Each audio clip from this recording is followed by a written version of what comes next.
Имитиране на дейност и гавра с хората в нужда. Така най-подходящо могат да се квалифицират отговорите, идващи от президента по случая с несправедливо обвинената в Италия лекарка Живка Хаджидимитрова. Нейният съпруг доктор Илко Димов от 6 години се бори с държавната машина, за да получи подкрепа, но вместо това се сблъсква с липсата на ангажираност и абсолютното нежелание на институциите да си свършат работата. Сред десетките писма най-парадоксални остават изпратените от дирекция канцелария на президента.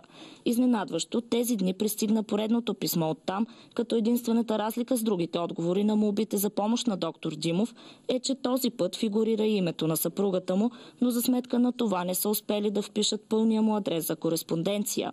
Оказва се, че явно телевизия СКАТ се гледа в президентството на Република България. Не знам за друго имат ли време. Тъй като в момента получихме още 2 писма. Продължават веселбите. Аз не знам как назначават хора в администрацията на президента на Република България, тъй като адреса, както виждате на самия документ, е точно на село до дядо.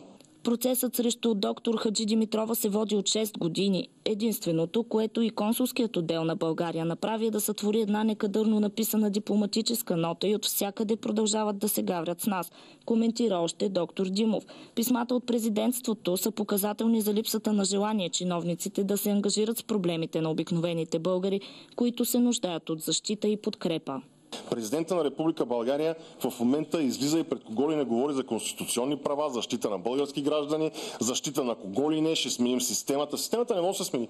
Тя не може да се пробие просто. Да си ходи и президента, аз така се представям изхода. Ама с него, ако може да забере и цялата си държавна администрация.